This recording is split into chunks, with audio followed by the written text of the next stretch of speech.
Welcome to the virtual world of TinkerCAD. This is my favorite place to be when I'm not in a Zoom class with you. So I want to show you a couple things that make TinkerCAD a lot easier on you and will make your experience a lot more fun. So step number one is use your mouse. This is why you were gifted one by me, because I think it is the best design tool in the world for all computer-aided design. So you're going to use it, and you're going to use it a lot. So when you right click on your work plane and you hold down and drag, you're able to orbit around your environment. You can also do that by clicking over here on this cube for a front view, a side view, a bottom view should you need that. And if you get confused, just go home. So those are some things that are going to be really useful when you start dragging stuff around. And speaking of dragging stuff around, you're going to grab objects from the TinkerCAD basic shapes or the drop-down menu over here. And you'll notice a couple different things that immediately are available to you. First of all, you can click on this object with your left clicker and just simply move it around your work plane. That's going to be useful when you have multiple objects that you're trying to get to be connected in one way or another. So you're going to arrange your objects.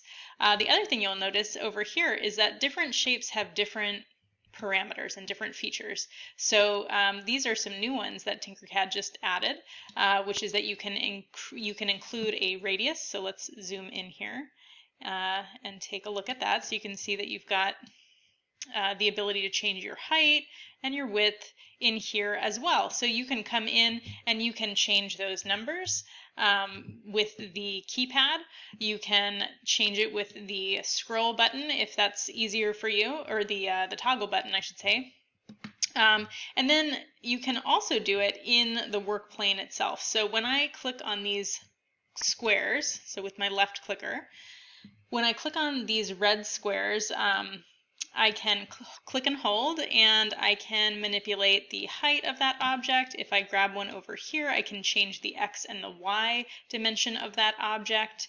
I can grab these solid ones and just move it in the X or the Y. So again, this is super useful.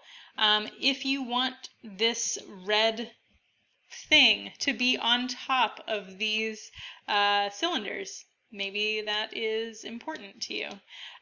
We can do that a couple different ways. We can either move the object up with the cone here, or we can use my favorite, which is the keypad. So you're going to, on your Chromebooks, hold Shift and the up and down arrow. On my MacBook, I'm going to hold Command and the up and down arrow. Now this is the time when I would like to say, we'll just ask you this in theory, is that important red object sitting on top of those columns, or is it doing something else? And the answer to that is made clear if you orbit around it. So it's actually sitting pretty far forward on it. Again, we can move this, but the problem with just clicking and dragging is that it very easily and very quickly goes into outer space. This is getting lost in space, and you can either undo or Control Z. Those are two quick ways to do that. And the way that I like to move objects around is a little bit more controlled by using that keypad. So again, just use the arrows on your keypad to move it in the X or the Y, and then hold Shift or Command to go up and down in the Z direction.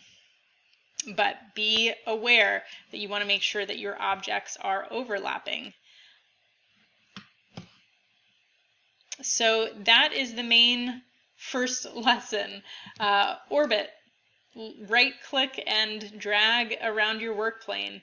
Zoom. Use the scroll to zoom in or out to look at things up close and personal.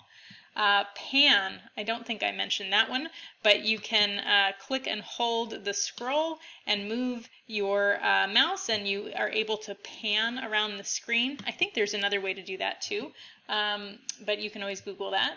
And then make sure that you are selecting objects either by clicking on them or by clicking and capturing if you want to select more than one at a time.